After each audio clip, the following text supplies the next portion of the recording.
Hello everyone, in our previous video we have discussed about alpha, beta and gamma decay, and in this video we will move on to our next topic, that is laws of radioactive disintegration. Alpha beta और gamma DK के बारे में हमने previous video में देखा था। उसमें हमने ये पढ़ा था कि अल्फ़ा में, बीटा में एंड गामा में कौन कौन से पार्टिकल्स एमिट होते हैं रेडियोएक्टिविटी के टाइम। अब हम क्या करते हैं, लॉज डिस्कस करते हैं। जो ये लॉज थे ये सॉडी एंड रदरफोर्ड ने दिए थे। सॉडी एंड रदरफोर्ड ने एक एक्सपेरिमेंट परफॉर्म किया डिफरेंट न्यूक्लियस पे, और उसके अकॉर्डिंग उन्होंने क्या किया, लॉज दिए। First is radioactivity is a spontaneous process which doesn't depend on the external factors like temperature, pressure etcetera. ये क्या है फर्स्ट, कि जो रेडियोएक्टिविटी है वो क्या स्पॉन्टेनियस प्रोसेस है। स्पॉन्टेनियस मीन्स कि अपने आप अक्कर होती रहती है, हमें कोई इनिशिएशन नहीं देनी पड़ती, और ये किस फैक्टर्स पर डिपेंड नहीं करती, ना तो ये टेम्परेचर पे डिपेंड करती है ना ये प्रेशर पे डिपेंड करती है। Second point is a particular nucleus can decay any time, it is impossible to predict when a particular nucleus will decay और डिसइंटीग्रेट। अब इस पॉइंट में क्या बोला है कि जो न्यूक्लियस है वो किसी भी टाइम डीके हो सकता है उसका, मतलब ऐसा कोई फिक्स टाइम नहीं है कि ये इस टाइम डीके होगा या किसी सर्टेन टाइम पर डीके होगा, ये किसी भी टाइम डीके हो सकता है, और हम जो उसका डीके है या डिसइंटीग्रेशन है उसको हम प्रिडिक्ट नहीं कर सकते, इम्पॉसिबल है उसका prediction. Now next point is during disintegration either alpha और beta particle is emitted, both of these particles never emitted simultaneously. अब ये हमने प्रीवियस वीडियो में भी डिस्कस किया था कि जब भी डिसइंटीग्रेशन होगा या तो अल्फा निकलेगा या फिर बीटा पार्टिकल एमिट होगा। कोई भी ऐसा रेडियोएक्टिव डीके नहीं होगा कि जिसमें दोनों पार्टिकल साइमल्टेनियसली इकट्ठे ही एमिशन हो रहा है, दोनों पार्टिकल्स का, अल्फा का भी और बीटा का भी। या तो अल्फा पार्टिकल का एमिशन होगा या फिर बीटा पार्टिकल का एमिशन होगा। Next is emission of alpha or beta from an atom will change it into a new atom। जैसे ही अल्फा या फिर बीटा पार्टिकल का एमिशन होगा तो जो एटम था प्रीवियस, जो पेरेंट एटम था, वो किस में चेंज होता है, डॉटर में, डॉटर न्यूक्लियस में। तो मतलब एक नया एटम फॉर्म हो जाता है। जैसे अल्फा में क्या निकलता था, अल्फा पार्टिकल, वो हमने हीलियम का न्यूक्लियस डिस्कस किया था, He2 4। सिमिलरली ऐसी बीटा में भी चार्ज नंबर चेंज हो जाता है, डिक्रीजेस बाय 1, बट जो मास है वो सेम रहता है in case of the beta particle. इसलिए दोनों जो रेडियोएक्टिव एमिशन होंगे जब अल्फा या फिर बीटा होगा, दोनों में क्या होगा, एक नया एटम फॉर्म होगा। Next is rate of decay और disintegration is directly proportional to the number of nuclei in the sample. जो रेट है डीके का वो किसके डायरेक्टली प्रोपोर्शनल होगा, कि कितने सैंपल के अंदर न्यूक्लियाई प्रेजेंट है, उसके अकॉर्डिंग ही रेट होगा कि इस सैंपल में इतने न्यूक्लियाई प्रेजेंट है तो इसके अकॉर्डिंग ही उसका डीके होगा। हम सपोज कर लेते हैं कि कोई सैंपल है, उसके अंदर n number of nuclei present है, मतलब n नंबर ऑफ न्यूक्लियाई क्या है, अनडीकेड है, जिनका अभी तक डीके नहीं हुआ है, उसको हमने n कंसीडर कर लिया। हम लेट कर लेते हैं कि in small time dt small number of dn small number of nuclei क्या होते हैं, डीके हो जाते हैं। तो रेट ऑफ डीके किसके इक्वल होगा, नंबर ऑफ न्यूक्लियाई, कितने टाइम में कितने न्यूक्लियाई डीके हो रहे हैं, वही लिखा है नंबर ऑफ न्यूक्लियाई डीके पर टाइम। अब हमने ऊपर क्या बोला है कि रेट किसके डायरेक्टली प्रोपोर्शनल है, number of nuclei in the sample.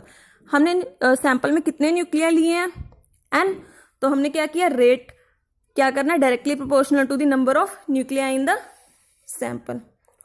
अब यहाँ पे क्या लिखा था, रेट क्या था, number of nuclei decay over time, वही लिखा है नंबर ऑफ न्यूक्लियाई कितने डीके हुए हैं, dn अपॉन स्मॉल टाइम, कितने स्मॉल टाइम में हो रहे हैं, dt में, इज डायरेक्टली प्रोपोर्शनल टू कितने नंबर ऑफ न्यूक्लियाई सैंपल में एक्चुअली प्रेजेंट है। ये हमने अभी देखा था कि n number of nuclei present है, तो हमने यहाँ पे कैपिटल n रिप्रेजेंट कर दिया। यहाँ पे नेगेटिव साइन क्यों लगाया, क्योंकि जो न्यूक्लियाई हैं वो क्या हो रहा है, कम हो रहे हैं ना, क्योंकि उनका डिसइंटीग्रेशन हो जाता है, तो इसीलिए वो न्यूक्लियाई क्या कर रहे हैं, डिक्रीज कर रहे हैं। तो इस डिक्रीज को दिखाने के लिए हमने यहाँ पे नेगेटिव साइन का यूज किया है। उसके बाद डायरेक्टली प्रोपोर्शनल को हटा के हम क्या लगाते हैं, कोई कांस्टेंट, तो हमने यहाँ पे इक्वल्स टू लगा के कोई कांस्टेंट लगा दिया which is lambda, and lambda is known as disintegration constant और डीके कांस्टेंट। अब क्या करते हैं, n इसके डिनोमिनेटर में ले जाते हैं, एंड dt n के साथ, सॉरी लैम्डा के साथ मल्टीप्लाई कर देते हैं। ये इक्वेशन आ गई। अब क्या करते हैं, इसको इंटीग्रेट करते हैं। हमें क्या निकालने हैं, नंबर ऑफ अनडीकेड न्यूक्लियर निकालेंगे, हम कैपिटल N की वैल्यू निकाल रहे हैं। अब t इक्वल्स टू 0 टाइम में जब कोई भी डिसइंटीग्रेशन नहीं हुआ तो हमने सपोज ले लिया कि n not number of nuclei है, और जब टाइम t हो गया तो capital N number of nuclei थे वो जो अनडिकेड रह गए। अब इसका हम इंटीग्रेशन करते हैं। dn ओवर n का इंटीग्रेशन क्या होता है? log n, तो हमने यहाँ पे लिख दिया log n, और इसकी लिमिट्स पुट कर देंगे n naught to n is equals to lambda is constant, तो लैम्डा हमने इंटीग्रेशन से बाहर ले लिया। dt का इंटीग्रेशन क्या होता है? t, ये आपको बहुत अच्छे से 11th में करवाया, लिमिट्स 0 टू t। अब यहाँ पे क्या करेंगे? हम लिमिट्स पुट करेंगे as usual, log e upper limit minus lower limit n not is equals to minus lambda upper limit minus lower limit. Upper limit is t and lower limit is 0, तो upper limit and lower limits हमने put कर दी। अब log m minus log n का formula क्या है? log m over n, तो हम वो फॉर्मूला अप्लाई कर देंगे। क्या बनेगा? log e log m over log n is equals to minus lambda t।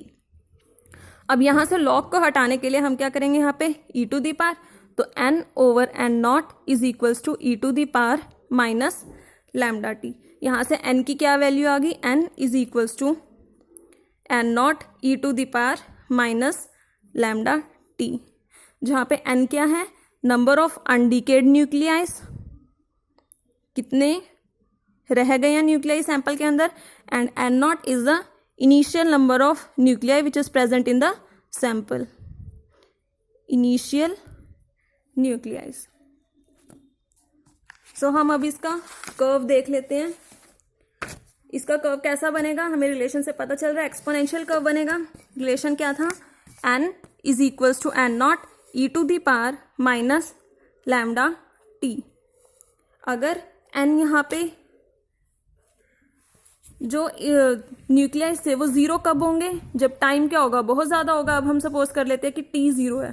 अब यहाँ पे अगर हम t 0 पुट करते हैं तो क्या आ जाएगा? n is equals to n naught e to the power minus 0, something raise to power 0 is 1, तो n किसके इक्वल आ गया?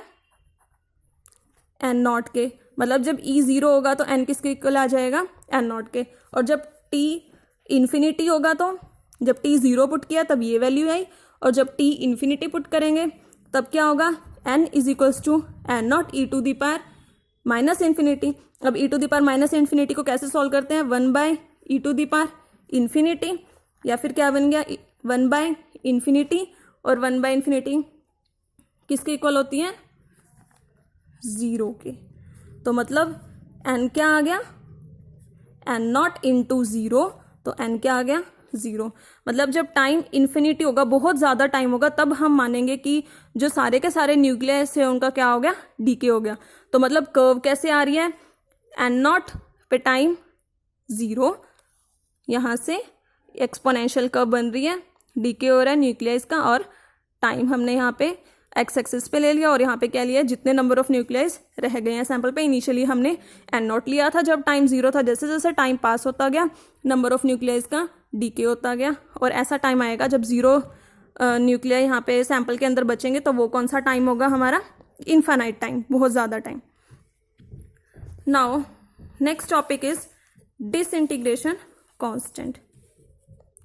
नाउ डिसइंटीग्रेशन कांस्टेंट कैलकुलेट करने के लिए हम क्या करेंगे? t की जगह 1 बाय लैम्डा पुट कर देंगे हमारे प्रीवियस एक्सप्रेशन में। प्रीवियस एक्सप्रेशन क्या था? n is equal to n naught e to the power minus lambda t। अब यहाँ पे क्या करेंगे?